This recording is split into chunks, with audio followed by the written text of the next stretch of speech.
Ésaïe chapitre 60, verset 1 à 2. Lève-toi, sois éclairé par ta lumière arrive. Et la gloire de l'Éternel s'élève sur toi. Voici les ténèbres couvrent la terre et l'obscurité les peuples. Mais sur toi l'Éternel s'élève, sur toi sa gloire apparaît. Amen. Amen. Alors tu vas t'élever et recommander ce moment au Seigneur.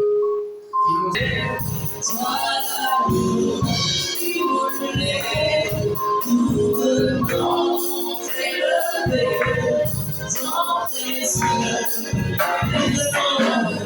Nous venons t'adorer, toi l'agneau immolé. Nous venons t'élever dans tes cieux, les cieux.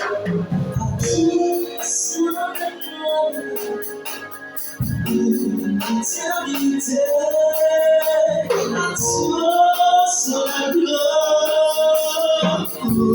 Éternité, nous devons t'adorer dans le ciel de Dieu. Nous devons t'élever, tu as le Christ ressuscité de Christ. Soit la gloire de Christ. Christ, soit la gloire à toi seul. Nous venons t'adorer, soit l'agneau immolé.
l'éternité. À lui soit la gloire. Nous venons t'adorer, toi l'agneau immolé. Nous venons t'élever, ton précieux venu des cieux. Nous venons t'adorer, toi l'agneau immolé. Nous venons t'élever, ton précieux venu des cieux. Sur la gloire, pour l'éternité, à Dieu soit la gloire. Pour l'éternité, nous voulons t'adorer. Toi l'agneau immolé, nous voulons t'élever. Ton précieux venu des cieux, nous venons t'adorer. Toi l'agneau immolé, nous venons t'élever. Ton précieux venu des cieux, à lui soit la gloire. Pour l'éternité, à lui soit la gloire. Pour l'éternité, nous venons t'adorer. Toi l'agneau immolé, nous venons t'élever. Ton précieux venu des cieux.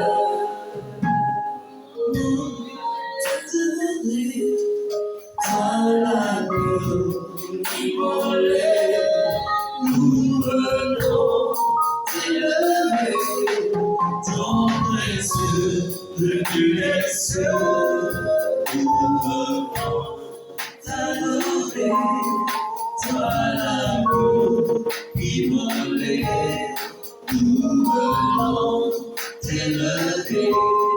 Ton précieux venu des cieux. Seigneur, ce matin, c'est toi que nous venons encore une fois élever.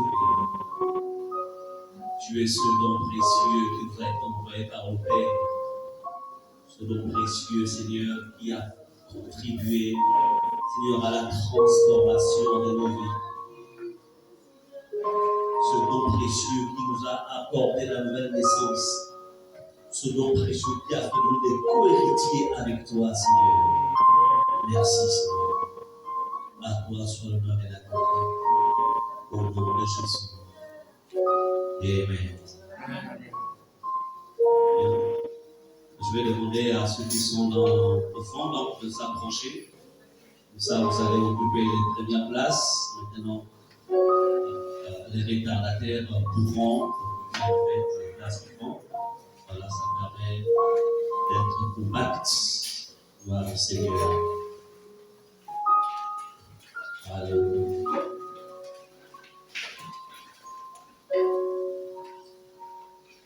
De la même manière qu'au premier service, j'ai enseigné sur l'impact de la visitation.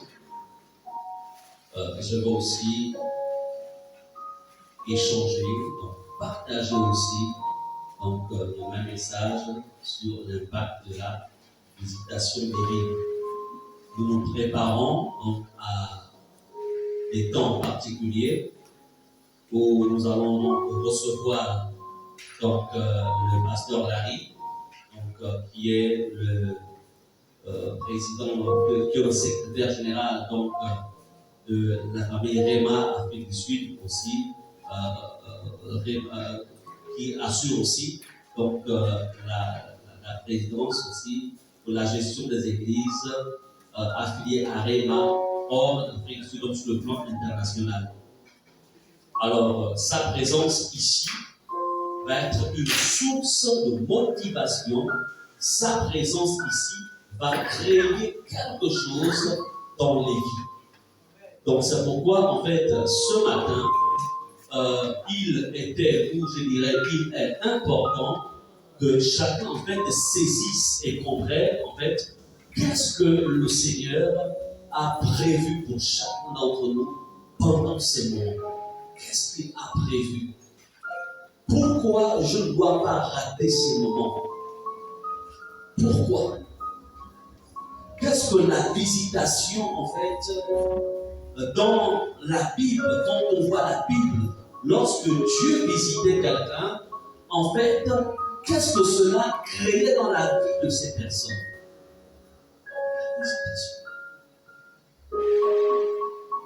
Nous allons ouvrir dans Genèse 18, verset 1 au verset 6.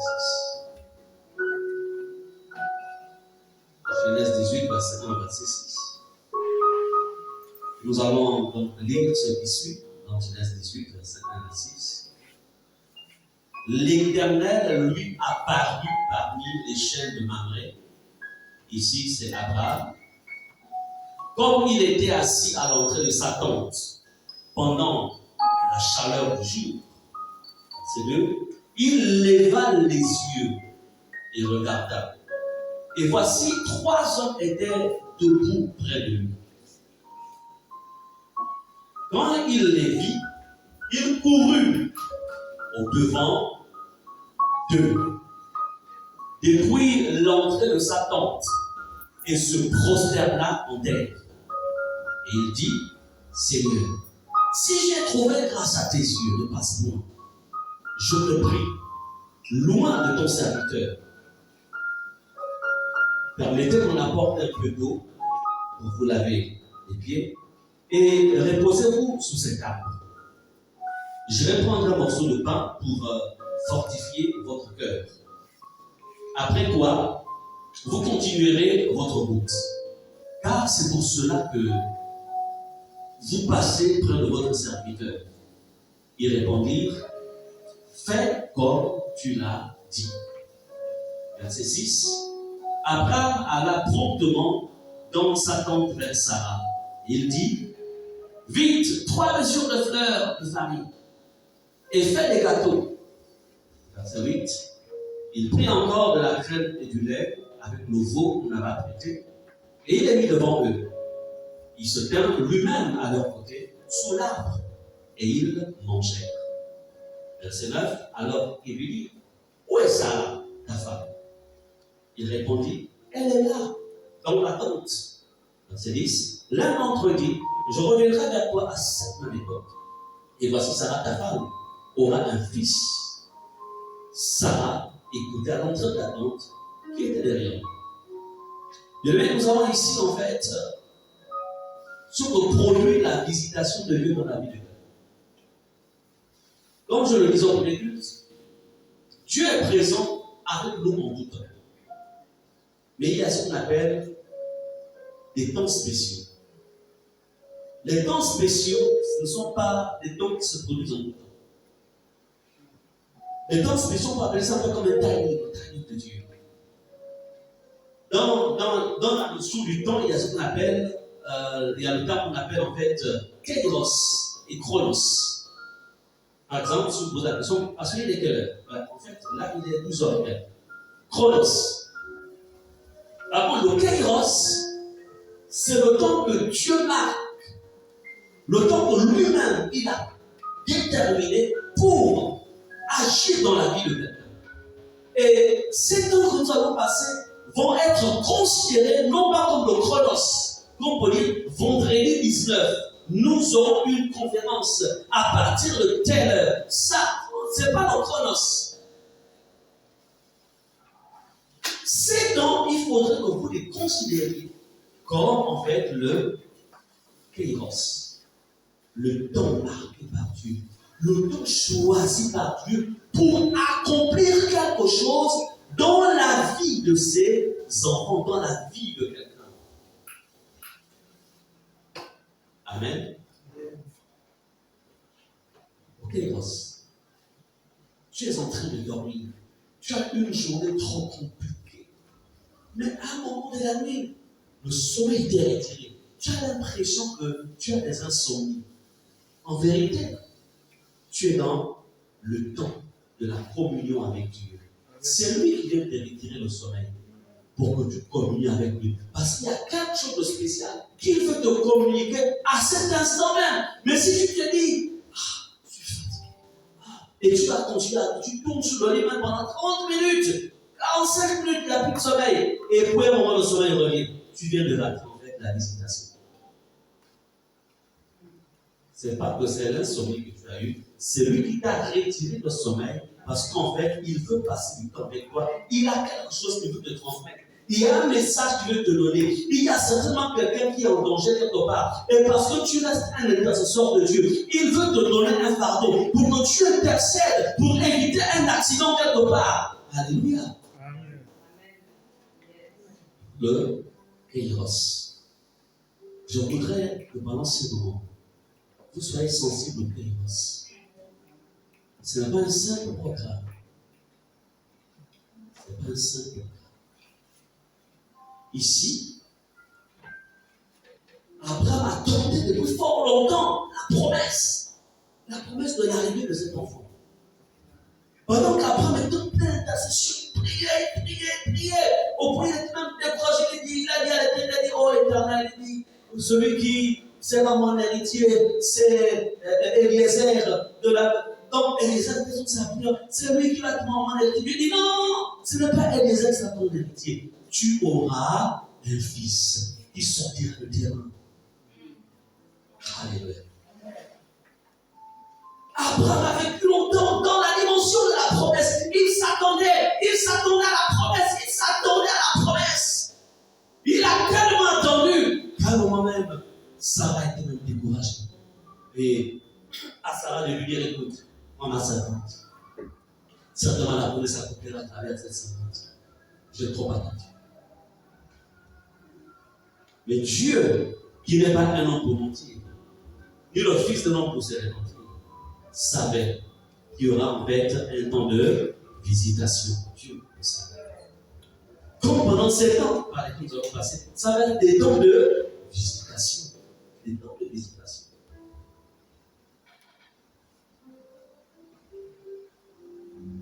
Alors, comment Dieu va opérer pour que la promesse qu'Abraham attendait depuis longtemps, Dieu va opérer comment?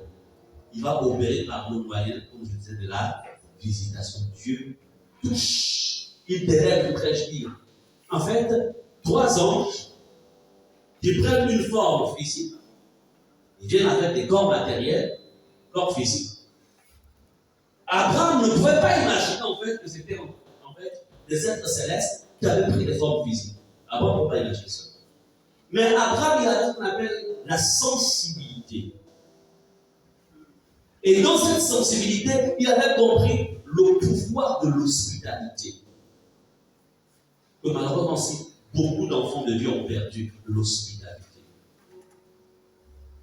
Alors, la Bible nous dit, ces 3 anges-là qui se déplaçaient, qui passaient devant la maison d'Abraham, ces 3 anges, il y avait l'ange de l'Éternel.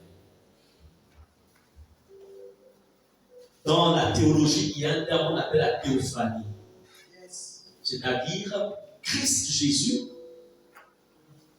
dans l'Ancien Testament, se manifestait à travers cet ange qu'on appelle l'ange de l'Éternel.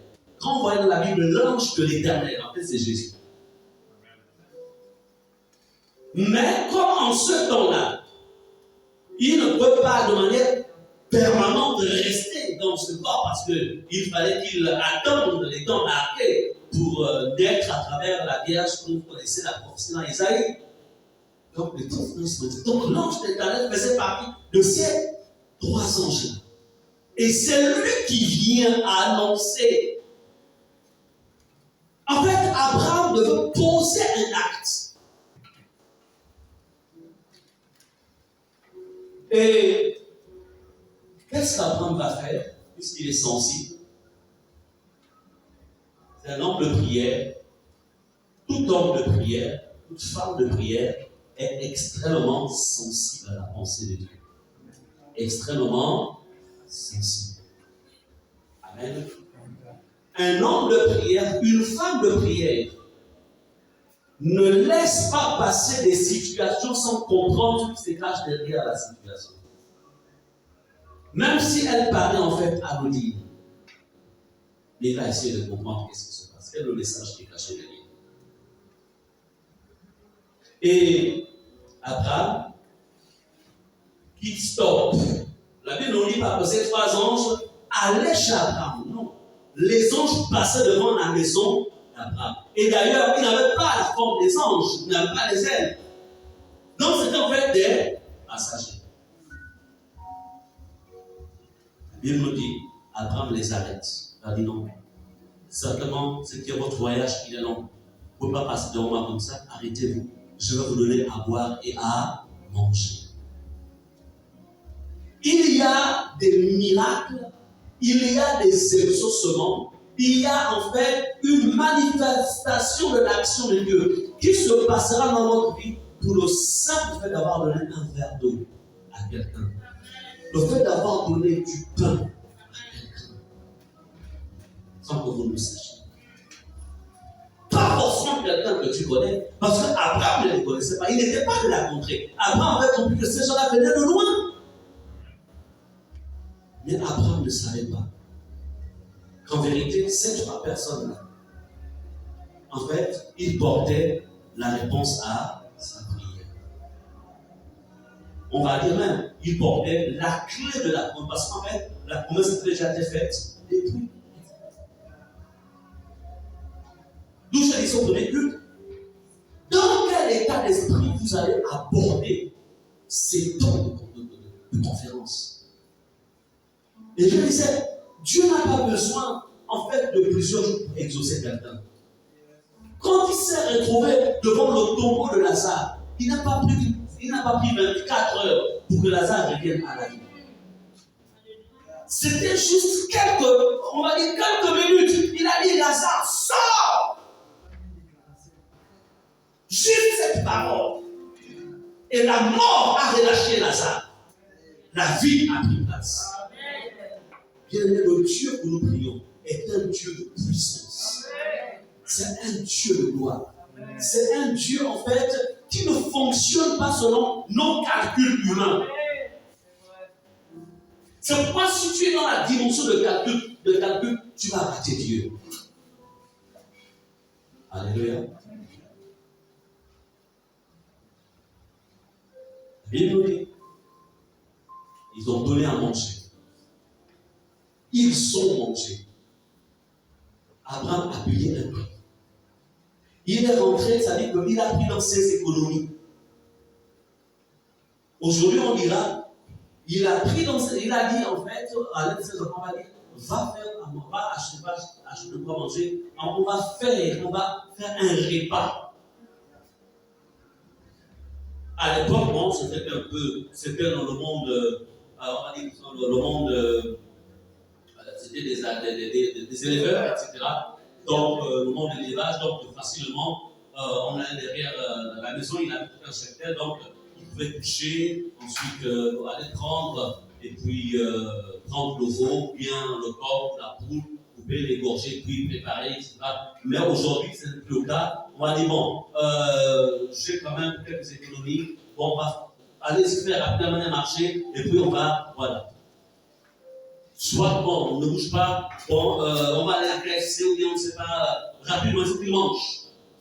Il a touché à ses économies pour donner aux personnes qui ne connaissaient pas. Ce n'était pas ses parents, ce n'était pas quelqu'un avec qui ils avaient des relations. C'est-à-dire que Dieu, quand il va décider de confondre, il va faire des choses parfois qui peuvent dépasser notre imagination.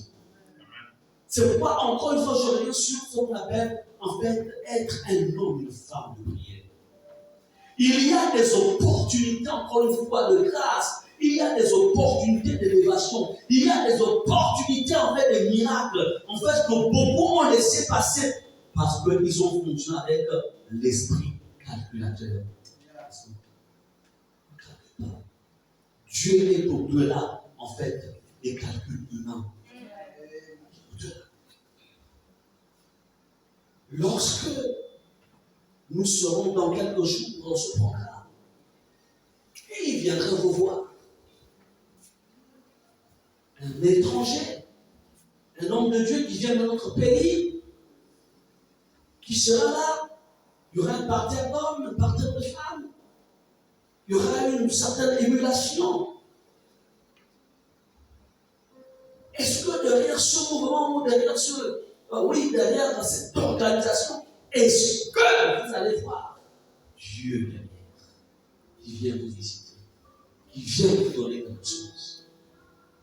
Le problème, c'est voir. Ce que tu ne vois pas, tu ne peux pas le considérer. Ce que tu ne vois pas, tu ne peux pas prendre. Ce que tu ne vois pas. J'avais reçu un homme de Dieu, ici, il y a 3 semaines de cela. Il est venu me voir, il revient dans notre pays. On a échangé, il est venu me présenter un programme que je vous annonce plus tard, pas maintenant. Bien-aimé, écoutez un peu. On a parlé, il a parlé. On échangeait. Au moment de la prière, il a prié. Je sentis que cet homme avait quelque chose. Le dernier billet de 10 000 que j'avais dans mon portefeuille, j'ai pris. J'ai tenu samedi. C'est un anglophone. Alléluia. Je ne parle pas de mon bureau comme ça. Je ne me suis pas limité à la. Je connais les principes. Amen. Quand je touchais là, ce que j'ai scellé là, j'ai aussi récupéré. Est-ce que vous comprenez cela? Il y a des rencontres qui relâchent quelque chose. Mais il faut savoir comment attirer ce relâchement. Bien-aimé, ce n'est pas le simple fait qu'Abraham ait retenu ses anges qui a fait déclencher la chose. C'est le fait qu'ils aient mangé chez Abraham. Ils ont mangé. Et ils ont dit non, cet homme-là nous a touchés. Alors, ce qu'on a amené avec nous, il faut qu'on le bénisse. C'est pourquoi la Bible nous dit que, en fait, au verset 10, il dit, je reviendrai vers toi à cette même époque, et voici Sarah, ta femme, aura un fils. Amen. Alléluia. Bien, mais quand on s'attend à quelque chose, on sait aussi déposer quelque chose. Amen. Une terre peut être fertile, mais si rien n'a été déposé dans cette terre, que vas-tu récolter? Alléluia. Que vas-tu récolter dans une terre pour laquelle tu n'as pas planté quelque chose? Que vas-tu récolter? Beaucoup de chrétiens veulent récolter sans pourtant qu'ils aient planté quelque chose. Donc je disais au premier service, ce sont les temps. Ne venez pas en fait de manière crue. Prenez le temps de jeûne. Prenez le temps de prière. Prenez le temps d'identifier le Seigneur. Je veux ma dose. Je veux quelque chose pendant ce moment. Je me souviens lorsque nous avions des conventions, lorsque nous étions encore, lorsque nous travaillions en Italie, et que nous venions sur l'île Covid. Bon, je servais à l'intérieur du pays, je n'étais pas sur la journée. Mais lorsque nous recevions des gens, des cercles, même des conférences, on ne venait pas comme ça. On se préparait toujours dans la prière et le jeûne. Amen. De sorte que quand on repart sur le terrain, il y a quelque chose qui change. Préparez-vous.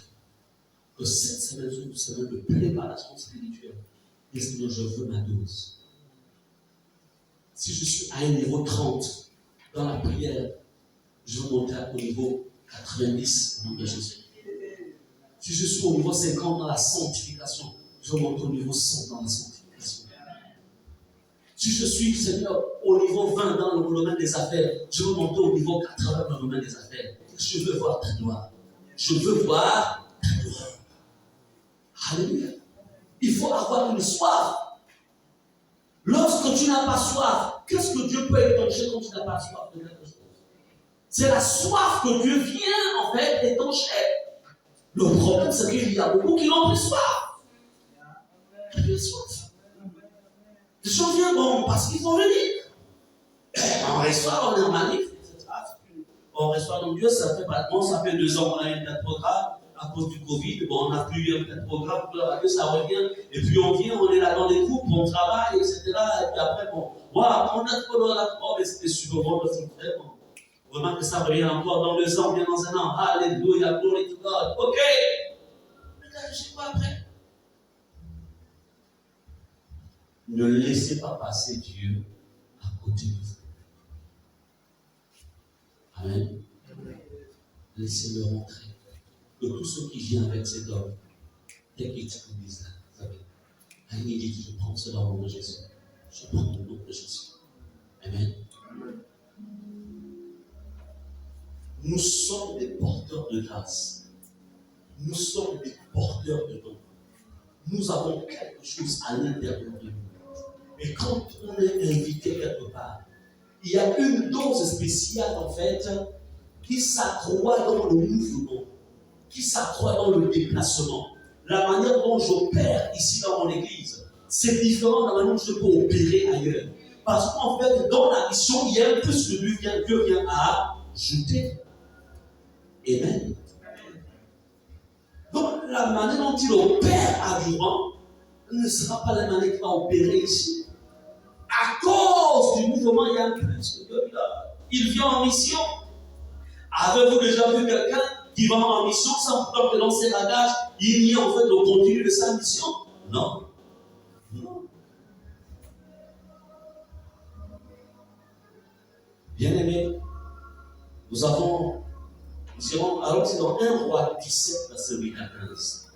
1 Roi 17, verset 8 à 15. Alors ici, dans ce passage 1 Roi 17, verset 8 à 15, nous allons encore voir dans ce passage, on va voir en fait comment la famille qui sévissait en Israël au temps d'Élie, c'était la Bible dit, pendant 3 ans et 6 mois, il n'y eut point de pluie. Donc ça dit que le sol était sec, la terre ne produisait plus. Mais par une visitation, Dieu a réglé le problème d'une famille. De sorte que la famine, la sécheresse n'avait pas eu de l'effet sur cette maison. Pendant qu'elle agissait ailleurs. Mais dans cette maison, ce n'était pas le cas.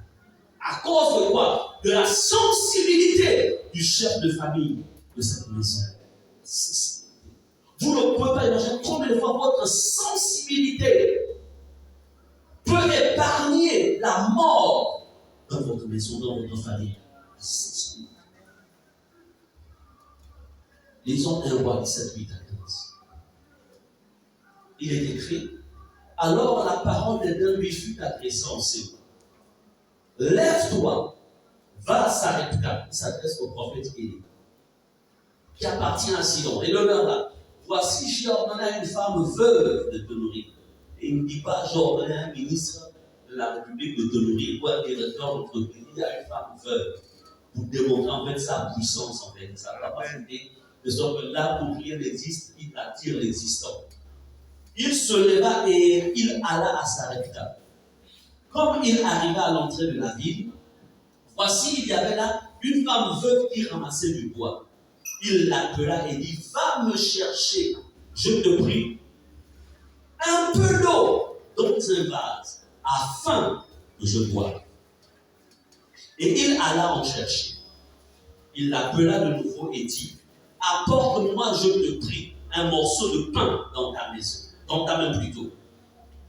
Verset 12. Elle répondit, l'Éternel, ton Dieu est vivant, je n'ai rien de pluie, je n'ai qu'une poignée de farine, dans un pot un peu d'huile, dans une cruche.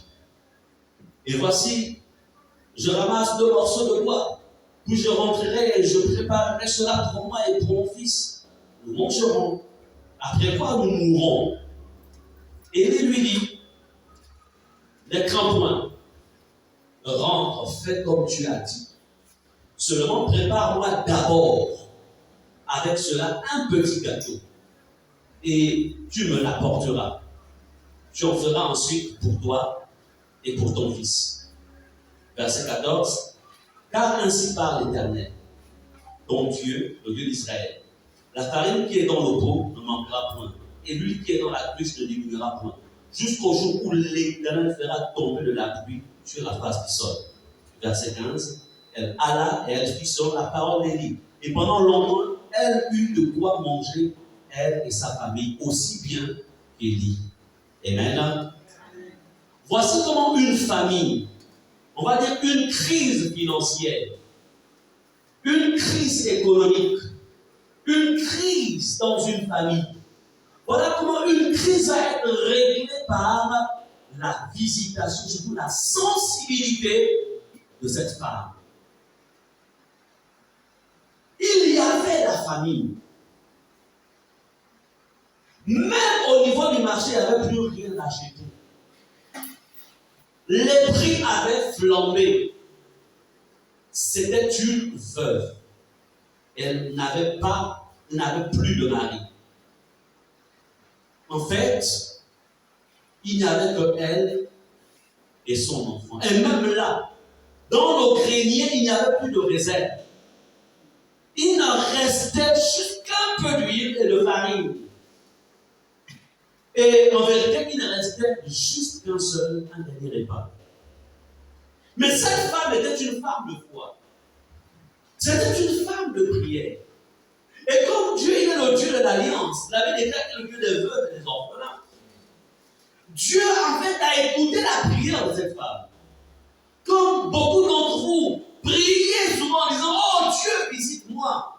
Oh Dieu, viens changer ma situation. Oh Dieu, souviens-toi de moi. Comme beaucoup d'entre vous jeûnez et priez, ce qui est tout à fait normal. Mais le problème, c'est que beaucoup parmi vous, vous jeûnez, vous priez. Ne vous n'êtes pas dans un temps où vous attendez à ce que Dieu vous visite. Parce que lorsque Dieu veut vous visiter, vous n'êtes pas à l'endroit où il vous attend. La Bible déclare qu'Habakkuk, pendant qu'il priait, avait dit, il était à son poste pour entendre et écouter ce que Dieu avait à lui dire. Aimer la prière, c'est bien. L'intercession, c'est bien. Mais il faut savoir rester à l'endroit où Dieu t'attend. Cette femme avait jeûné, cette femme avait prié, mais cette femme savait que Dieu le répondrait. Combien prient et s'attendent à ce que Dieu les réponde? Regardez même vos prières. Vous programmez 30 minutes de prière et vous parlez pendant 30 minutes. Oh Dieu, voici ma situation. Souviens-toi de moi. Tu as dit, tu parles pendant 30 minutes. Et après tu dis, alléluia, gloire à toi. Merci de m'avoir exaucé. Amen. Après tu sors de là. J'ai beaucoup prié aujourd'hui. C'est Seigneur. Il t'a dit quoi? Tu n'as pas pris le temps. Toi, tu as parlé à Dieu. Tu n'as pas pris le temps d'écouter ce que Dieu a aussi à te dire par rapport à ce que tu viens de lui dire. Toi, tu as pris 30 minutes pour lui parler. Par contre, tu prends seulement 2 minutes pour juste être silencieux. Et après, tu sors. Non. Tu as pris 30 minutes pour parler à Dieu. Prends aussi 30 minutes dans le silence. Tu es là. Amen. Alléluia. Amen. Dans le silence. Yes. Tu écoutes. Et au moment, tu as parfois des cantiques instrumentales dans ton téléphone. Tu mets des cantiques instrumentales. Après, c'est en mode avion. Parce que Satan sait qu'au moment où Dieu va te répondre, si tu le passes en mode avion, quelqu'un va t'appeler au moment où Dieu ne te parle. Donc, tu mets ça en mode avion pour que personne ne t'appelle. S'il appelle, no connection. Alléluia. Mode instrumental, tu le comprends. Tu sens comment les s'élèvent.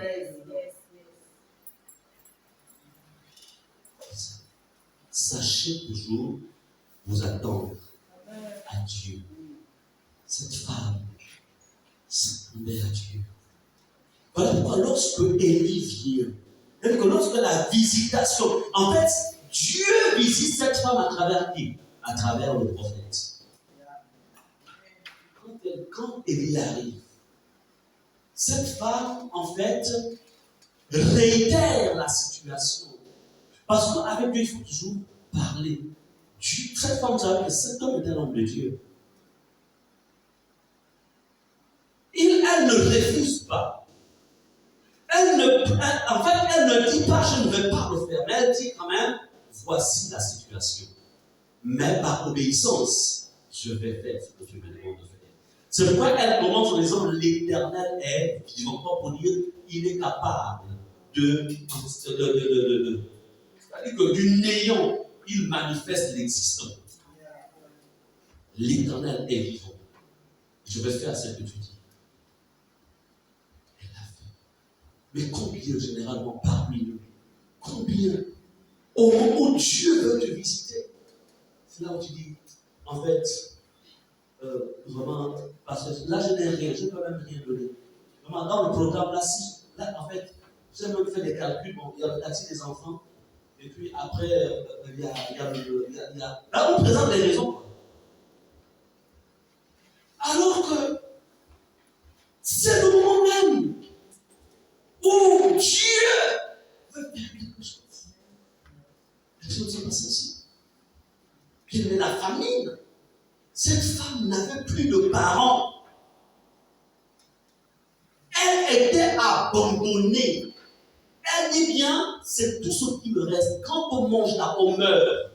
Elle dit même pas que je vais être mendiante. Elle dit on meurt. Elle pesait bien, c'est bon. Et comme le début dit, c'est moi d'abord. Elle le fait, c'est-à-dire elle prépare à manger. Elle dit, homme de Dieu, mange. Pendant ce temps, son enfant avalait les crachats. Vous comprenez cela? Et après cela, alléluia. Dieu dit, mettez-moi de la sorte à l'épreuve. Cette femme a mis Dieu à l'épreuve. Elle a priorisé en fait la pensée de Dieu. Sachez discerner la pensée de Dieu derrière les situations auxquelles vous êtes parfois confrontés. Recherchez la pensée. Comprenez, est-ce que c'est Dieu qui est derrière? Si c'est Dieu qui est derrière, tu dis à Dieu, je m'accroche. Je ne régule pas. Alléluia. Quel que soit le prix que ça peut me coûter. Mais je sais que Dieu est dans cette chose. Je sais que Dieu est dans la chose. Quand je dis ça, je sais. Hein? Il y a Dieu dedans. Il y a Dieu dedans. Et parce qu'il y a Dieu dedans, je ne régule pas. Alléluia. Bien aimé, c'est ce que je veux dire. Il y a Dieu dedans. Dans le programme que nous allons voir en fin de semaine. Il y a Dieu dedans. Est-ce qu'on peut répéter? Il y a Dieu dedans. Il y a Dieu dedans. Alléluia. Il y a Dieu. Il veut tirer aussi sa gloire dedans. Combien de fois vous avez dit ça, s'il vous plaît? Là, je ne sais pas parler de moment là. Il y a Dieu dedans. Alléluia.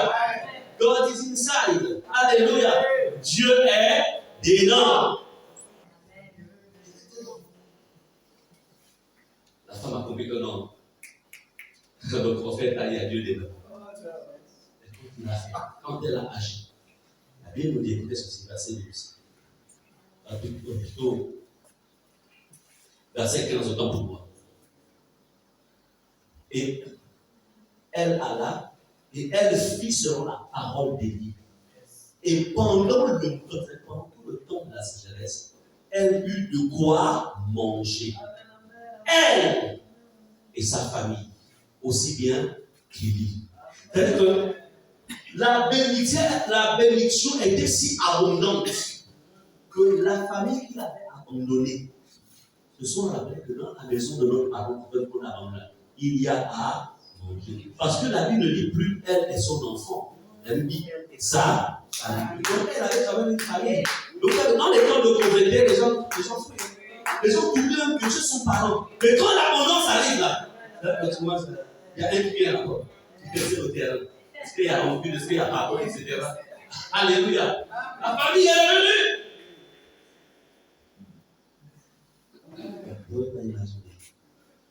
Comme je le dis au premier culte, Nous rendons gloire à Dieu pour la grâce qu'il nous a faite de nous connecter à ce grand ministère là.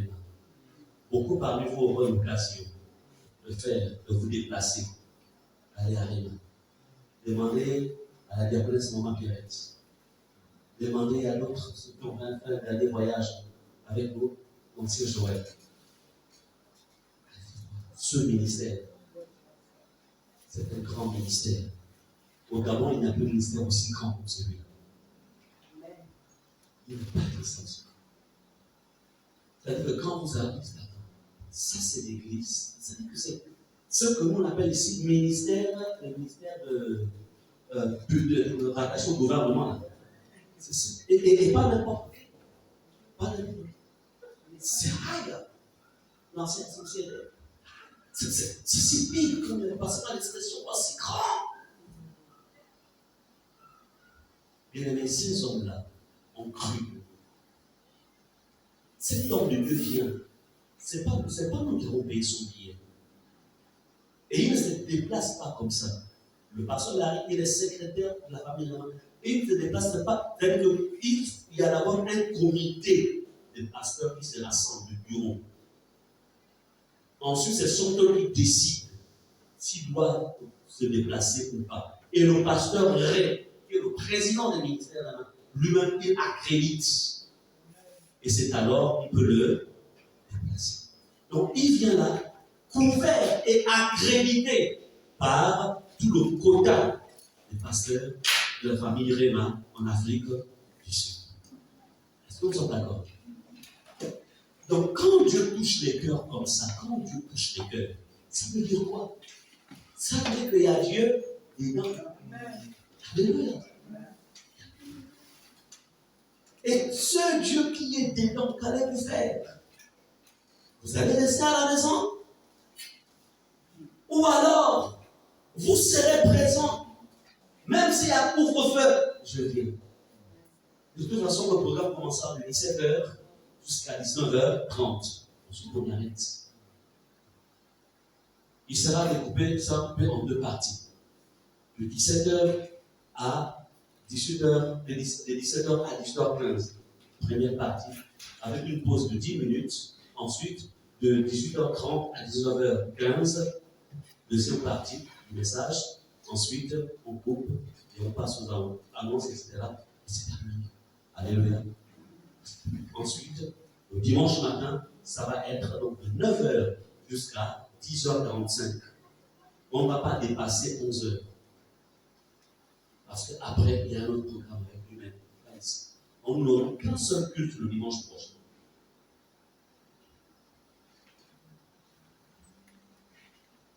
À quoi tu t'attends? Allons-y dans Romains 1, verset 11. Romains chapitre 1, verset 11.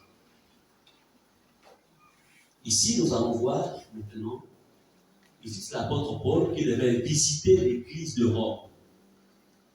L'église de Rome.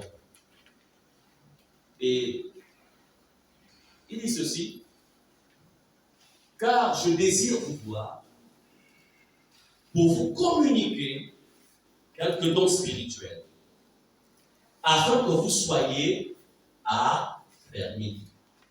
Car je désire vous voir afin de vous communiquer quelques dons spirituels, afin que vous soyez affermis.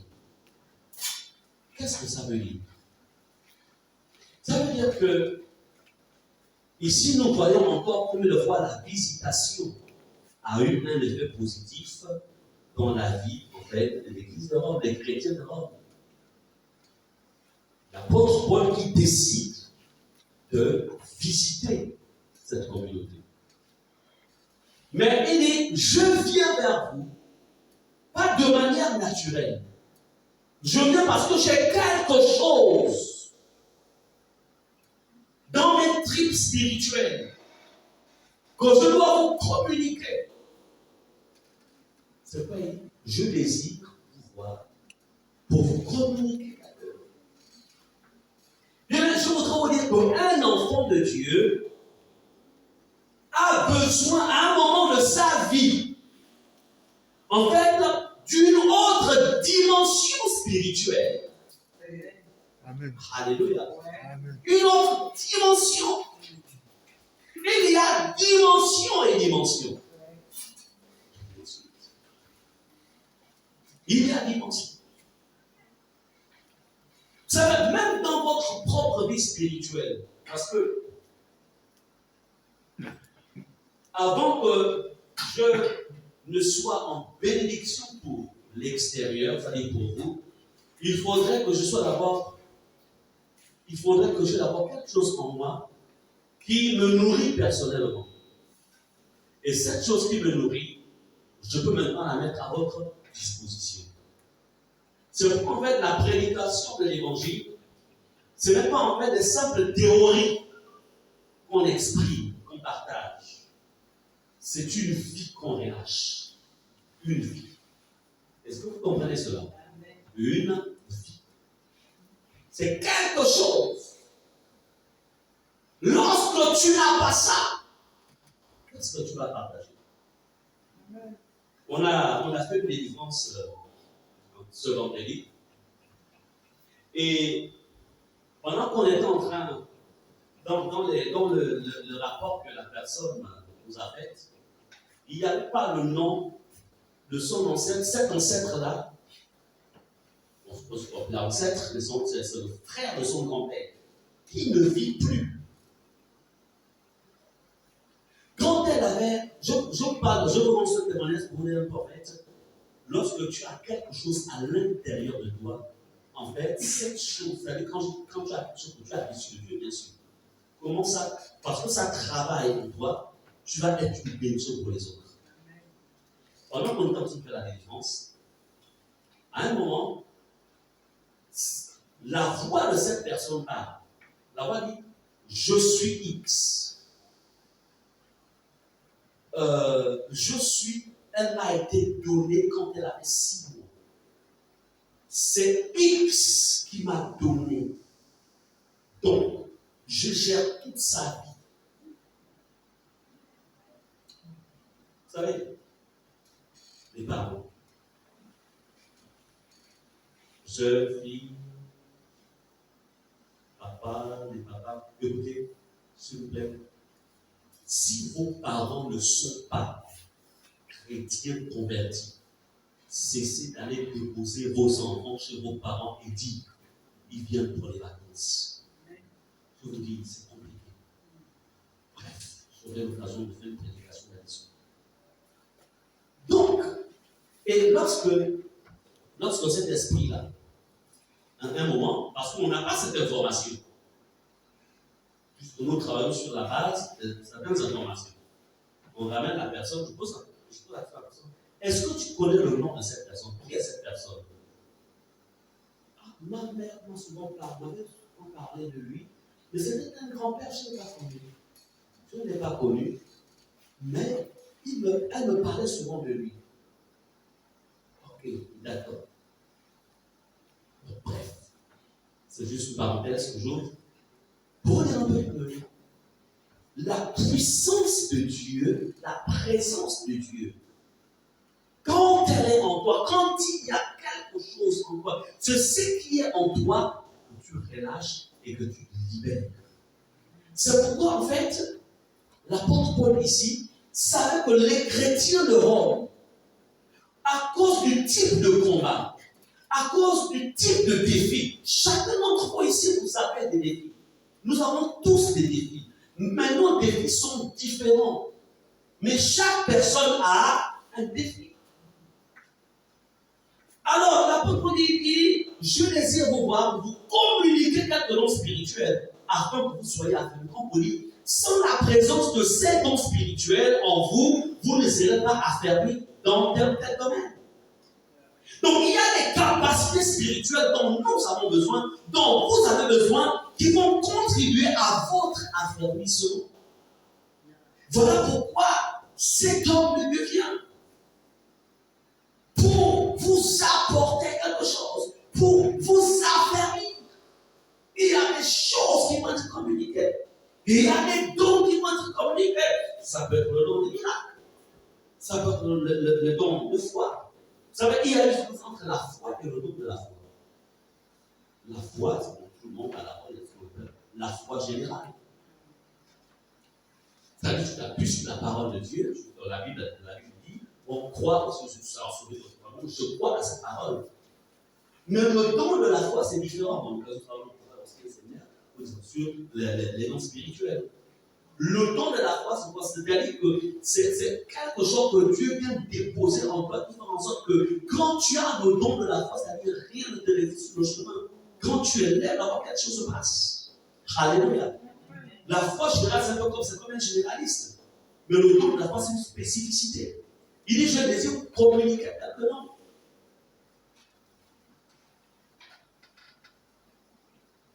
Mais voyez-vous, la question c'est que il faut aussi quelqu'un qui n'a pas soif ne peut pas pouvoir boire de l'eau. Tant que tu n'as pas soif, la bouteille peut être pleine, tu ne la toucheras pas parce que tu n'as pas soif. Et pourtant, c'est la vie qui est dans cette bouteille. L'eau, c'est la vie. C'est la même chose avec les enfants de ta vie. Tu dois avoir une soif à l'intérieur.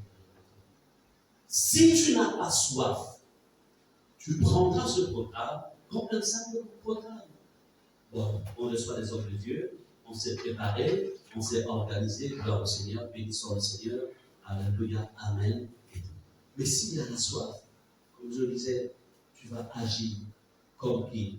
Tu agiras comme Jacob. Alors il est visité par l'ange. Il retient l'ange. Il dit, tu ne peux pas partir tant que tu ne m'as pas béni. Tu ne peux pas partir tant que tu n'as pas changé ma situation. Tu ne peux pas partir. Quelle va être ta situation pendant ces moments? Comment ça va se passer? Quelle est la soif qui est en toi? Quel est le domaine de ta vie où tu ressens à l'intérieur de toi que là, j'ai besoin de toucher. J'ai besoin que Dieu me visite dans ce domaine. Je veux qu'il me visite dans le domaine de la guérison. Je veux qu'il me visite dans le domaine de la prospérité. Parce que tout ce que je fais ne prospère pas. Je veux qu'il me visite dans le domaine de la stabilité. Je veux qu'il me visite dans le domaine de la prière. Je veux qu'il me visite dans le domaine de tel don dans ma vie. Je veux qu'il me touche. Alléluia. Bien-aimé.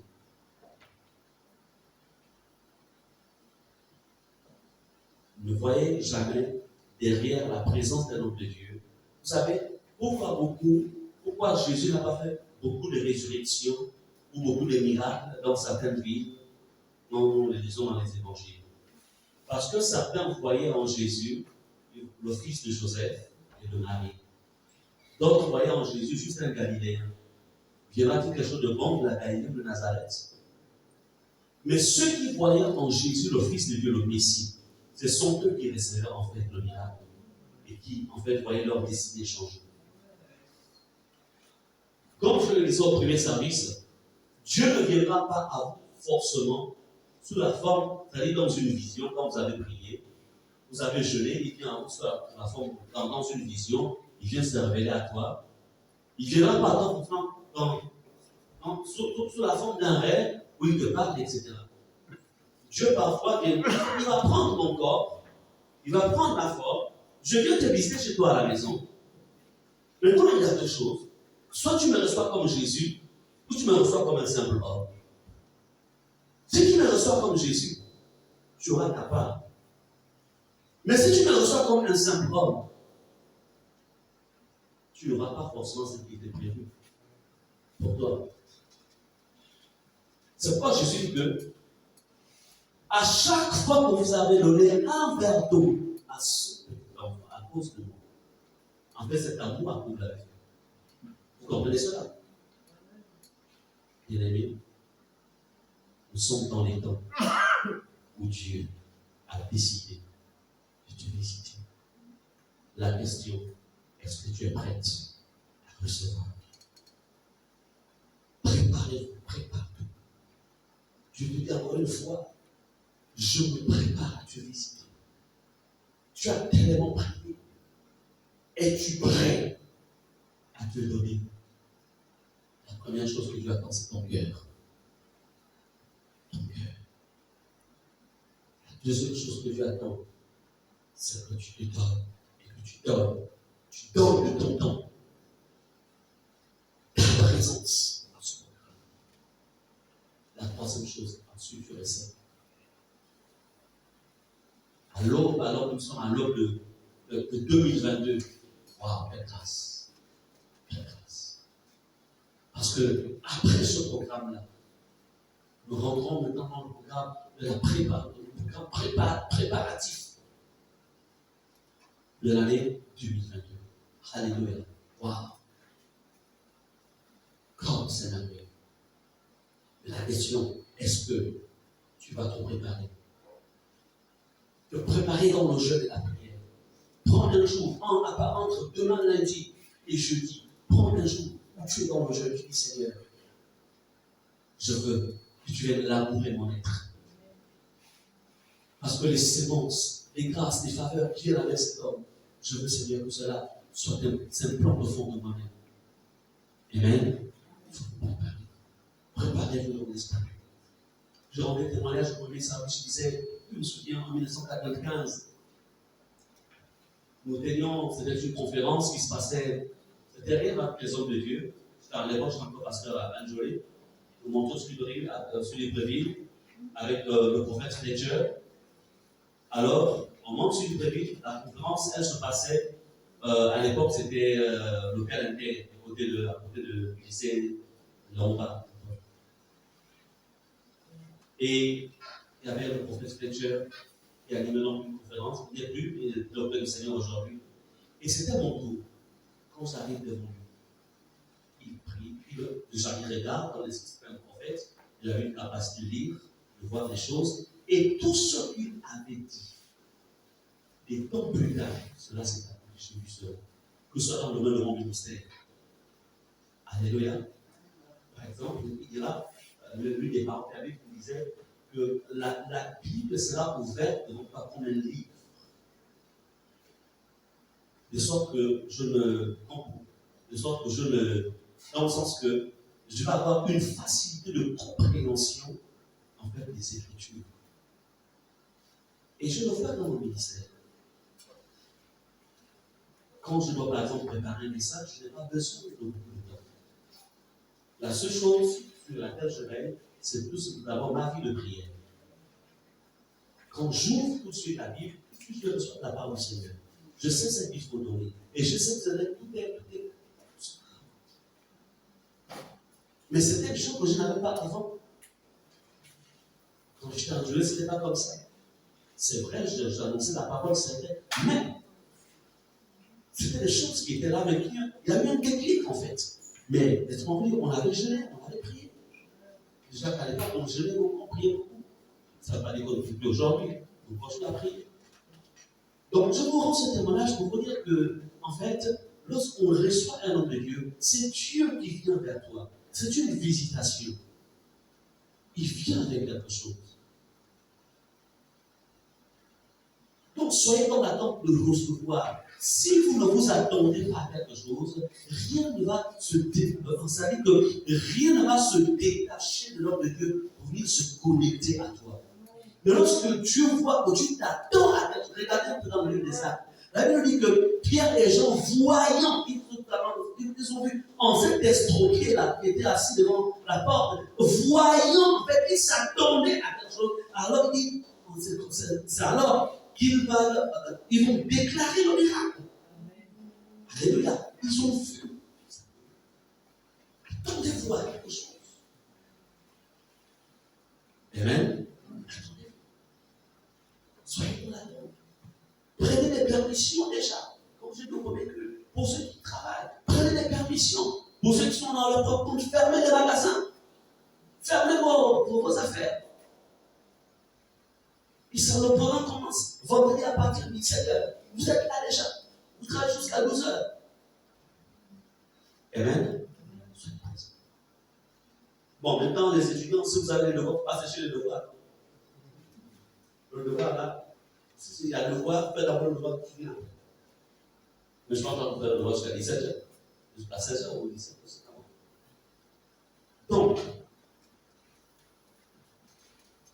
je voudrais essayer de vous dire que ce sont des temps particuliers. Je voudrais que nous prions. À prier pour que ces temps de visitation, de la même manière que ces temps de visitation, comme on l'a vu dans les textes que nous avons lus, ça a transformé la vie d'Abraham. Sarah a été en fait visitée. Isaac est venu à cause de la visitation. Comme nous l'avons vu dans la vie de la veuve de Sarepta, la visitation a transformé la vie de cette femme. Elle n'a plus été victime de la crise économique ou de la sécheresse. On a vu comment aussi, nous les textes qu'on a lu sur l'église de Rome, où les chrétiens étaient pétris dedans. Pas seulement que les pasteurs, mais l'église dans son ensemble. Alléluia. Bien-aimés, nous allons prier le Seigneur. Que ces temps soient des temps de réussite. De réussite. Pour alléluia. Si ces moments, si chacun d'entre nous, si ces temps deviennent des temps de réussite pour chacun d'entre nous, vous comprenez que le ministère dans son ensemble va être aussi impacté par ces temps de réussite. Bien-aimés, nous allons prier. Pendant ces moments, chacun reçoit sa portion de grâce et de bénédiction pendant ce temps. La portion. Allez, dit, j'ai besoin de ça. Je prendrai ma part. Je prendrai ma portion. J'ai besoin de ça. J'ai besoin de ça. Il y a Dieu qui est dans cette chose. J'ai besoin de ça. Il ne soit béni le Lord pour l'éternel. Je voudrais qu'on chante d'abord. Il ne soit béni le Lord. Adorons avec ce côté. Et nous allons prier.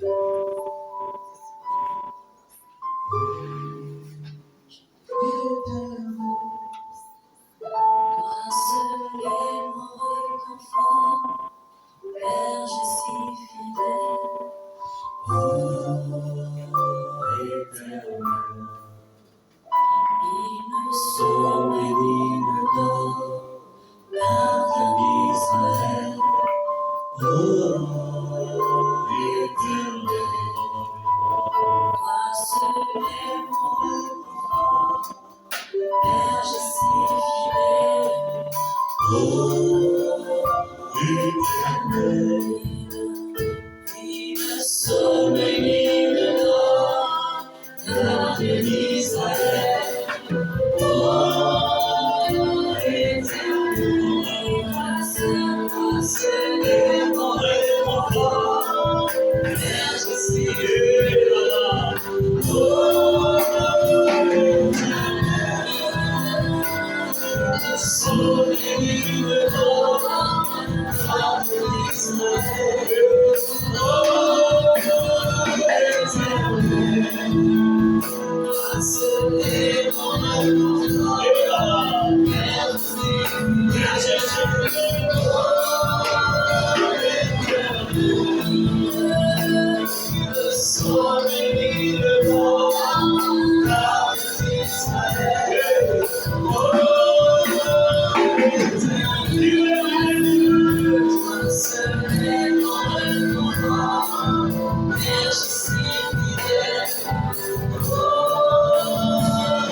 Avec cette mélodie, nous demandons au Père, disons Seigneur, puisse son succès, Seigneur, et ta réussite soit pour partage dans cette monde, Seigneur, dans cette monde de confiance.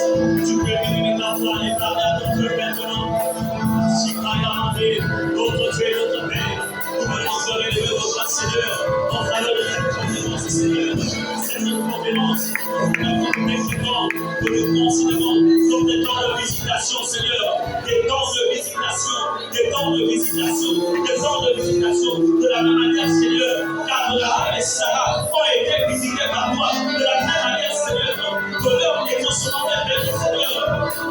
Et venu en manifestation, lors de cette visitation, dans nos frères de notre Dieu, nous prions, Père Céleste, afin que souvent aussi, mon Dieu, pour chacun de tes enfants, mon Seigneur, pour ce ministère, pour chaque membre ici présent, et même pour ceux qui n'ont pas fait de la soirée. Nous prions, Seigneur, de la manière que tu as fait, Seigneur, fais le peuple de salut, Seigneur. Je crois, par ta sagesse, qui lance sa grâce éternelle pour chaque membre de ce ministère, et dans tout ce qui est dans ce programme. Bien, Seigneur, je prie, en mode pasteur, que c'est toi qui es là dans ce programme. Il y a Dieu dedans, Seigneur. Il y a toi dedans. Il y a toi dedans. Il y a toi dedans. Il y a toi dedans. Il y a toi dedans.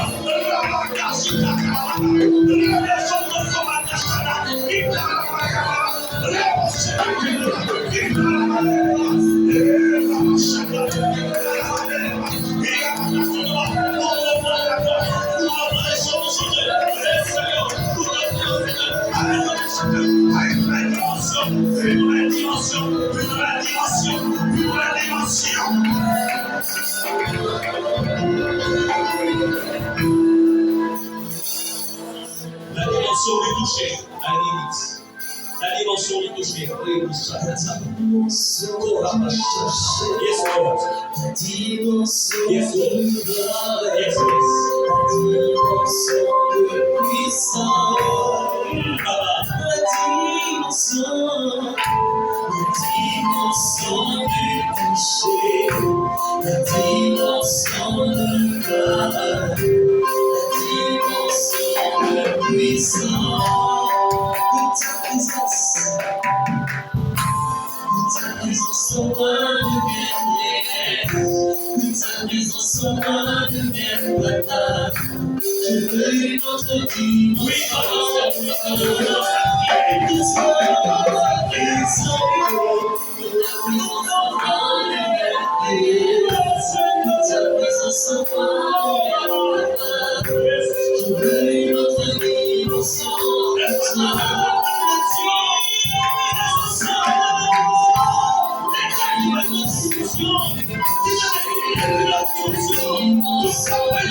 Et quand on demande sur la tête, je vais prier.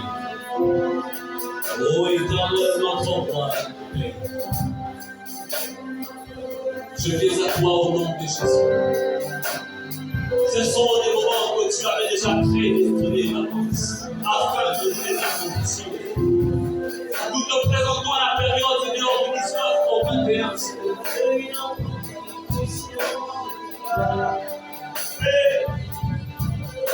Nous nous attendons à ta visitation.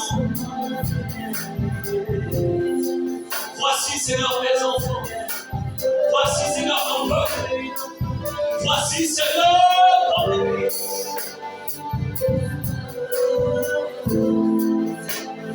Lorsque tu as visité, Seigneur, Abraham et Sarah, et qu'ils ont saisi un miracle,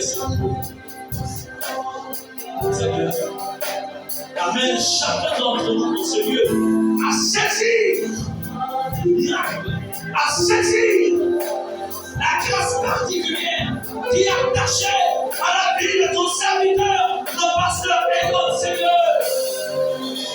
Nous avons besoin de nous. Nous avons besoin. Nous avons besoin.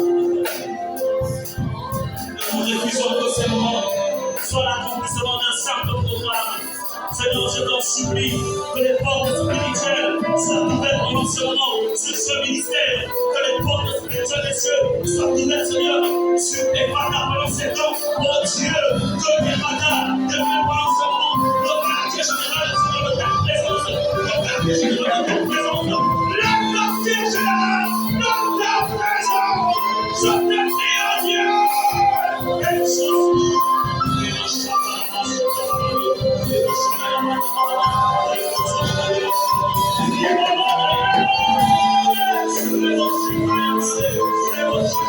Let's go.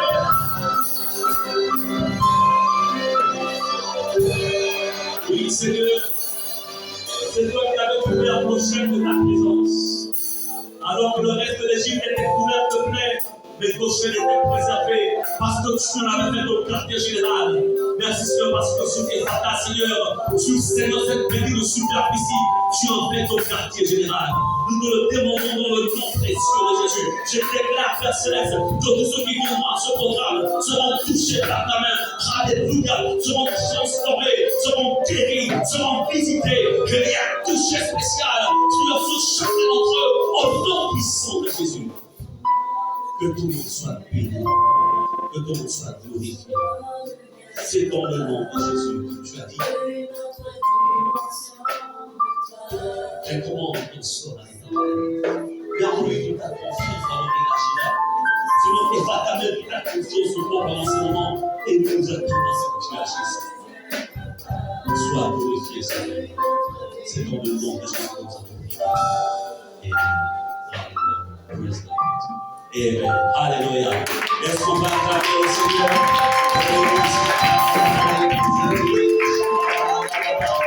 Alléluia. Praise God. On peut s'asseoir. Amen. Nous bénissons le Seigneur. Nous bénissons le Seigneur. Alléluia. I can feel His presence now. Alléluia. Le Saint-Esprit, les temps qui viennent sur le temps de gloire. Comme je l'ai dit au premier culte, à ceux qui étaient là au premier culte. C'est nous qui recevons. Amen. Alors, nous allons marquer notre hospitalité à cause déjà des mesures de distanciation. On ne pourra pas, en fait,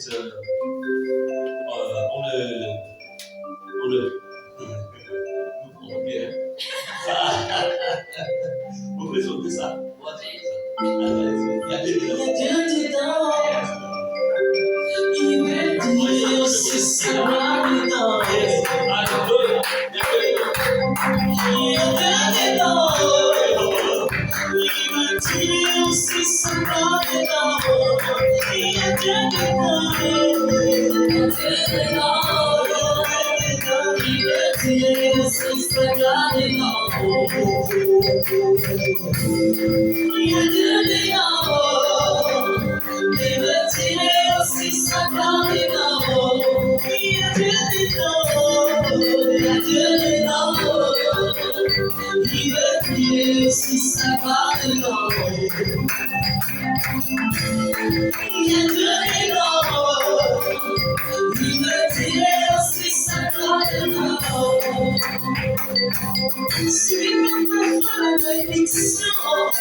Mon frère oublie tes soucis, car il me dit aussi sa gloire dedans. Il y a Dieu dedans, il y a Dieu dedans. Il me dit aussi sa gloire dedans. Il y a Dieu dedans, il me dit aussi sa gloire dedans.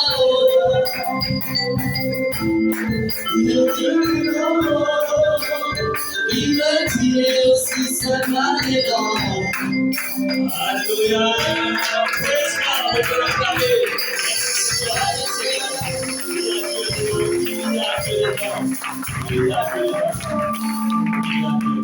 There is God inside. Speak. God inside.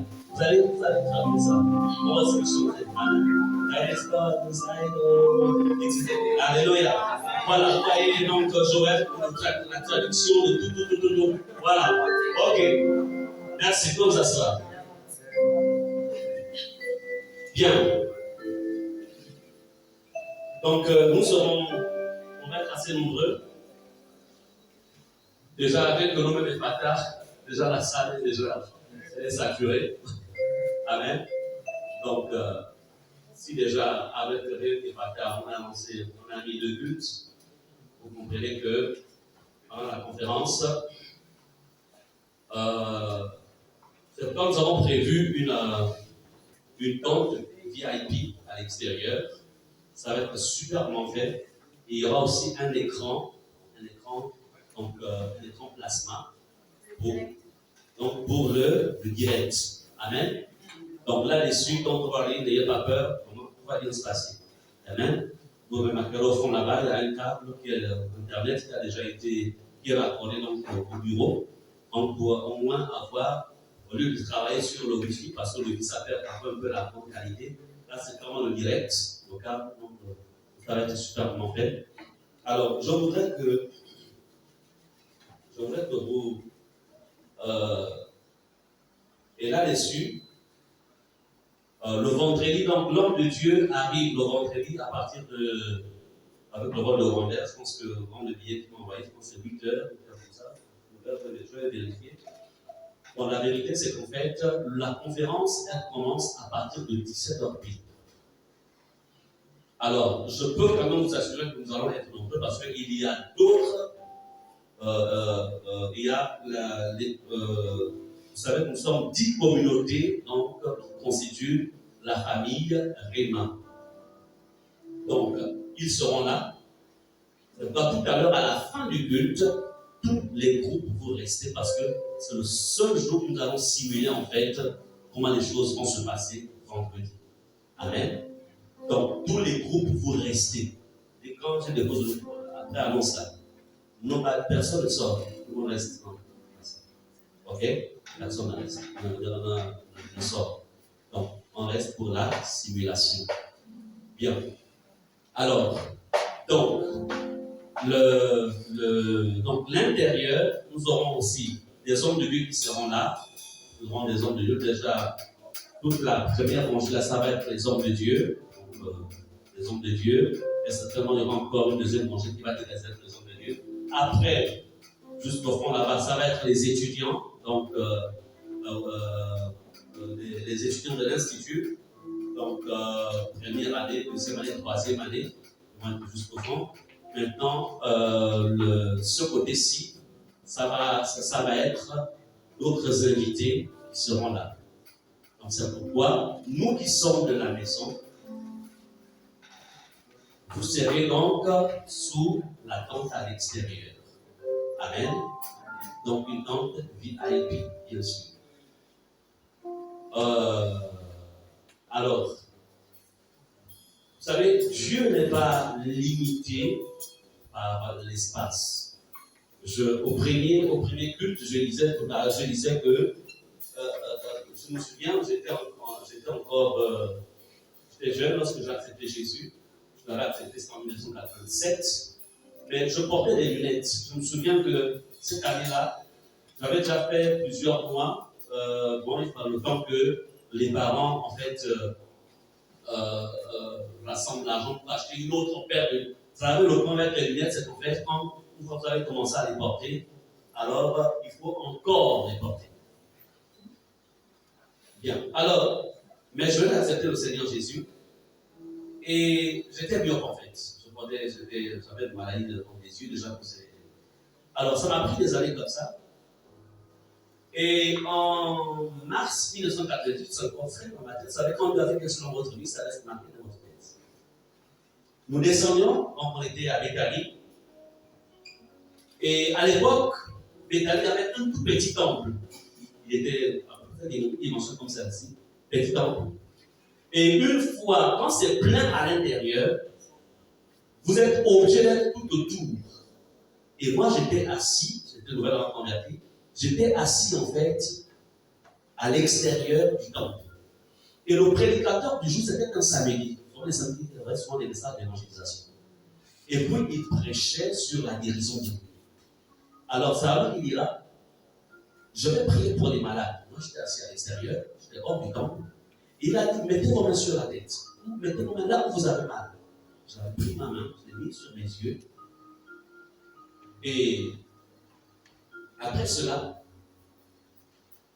quand je remonte, je constate que j'ai une main aux yeux.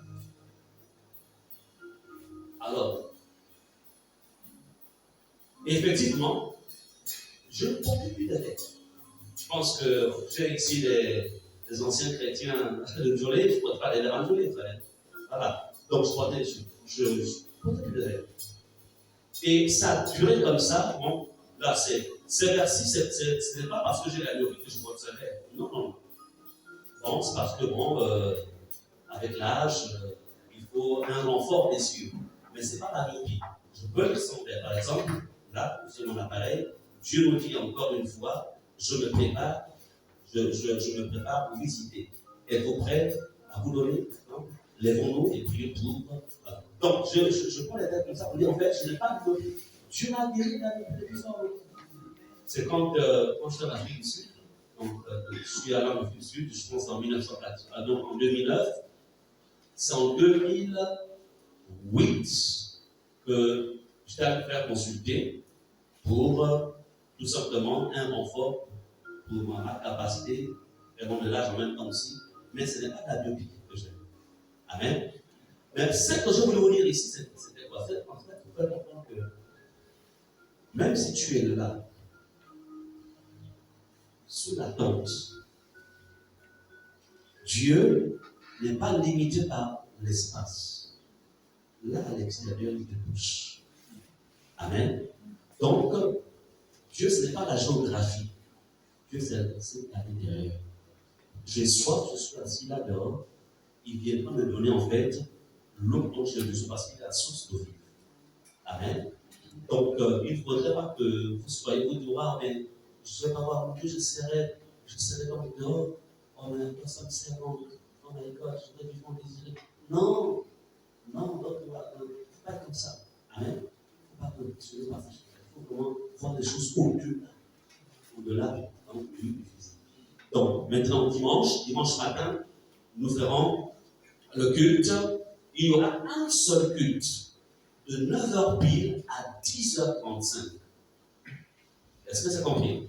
Et après 10h45, l'homme de Dieu, on va se récupérer avec l'homme de Dieu pour un autre programme. Donc, il y aura que si tu viens à 10h45, tu vas seulement trouver le responsable de la sécurité en train de fermer les portes. Donc, il ne faut pas rater. Amen. Donc, ce sont des temps spéciaux. Il ne vient que pour juste 2 jours. 3 jours, il vient vendredi, samedi, matin. C'est la remise donc des diplômes aux étudiants récipiendaires de première, deuxième, troisième année. Donc, alors là aussi, venez encourager donc, ceux qui reçoivent les diplômes. Là, déjà, il y aura aussi un message qui va développer, un message assez spécial qui développera. Donc, soyez donc présents à ces moments. Ce sont vos moments. Il vient pour Ifata. Il vient pour nous et aussi pour le reste de la famille Réma. Donc, il faut, vous connaissez, pour ceux qui étaient là, il y a 2 ans, la convention, la première conférence de la famille Réma, et puis on a souvent fait des pastorales, la conférence pastorale ici, donc avec d'abord Chris Winter, ensuite lui, et donc ça va être son 3e passage ici au Gabon. Alors, vraiment, ne ratez pas ces moments bénis. Amen. Je voulais vous encourager aussi, vous préparer à saisir vraiment ces moments. Je pense que j'en ai terminé. Faites-vous beau et belle. Amen. Voilà, je vois déjà Ruth Fanny qui s'est déjà transformée. Voici Madame Oussabou Julien qui s'est déjà transformée. Donc, les mutations commencent à se faire. C'est une très bonne chose.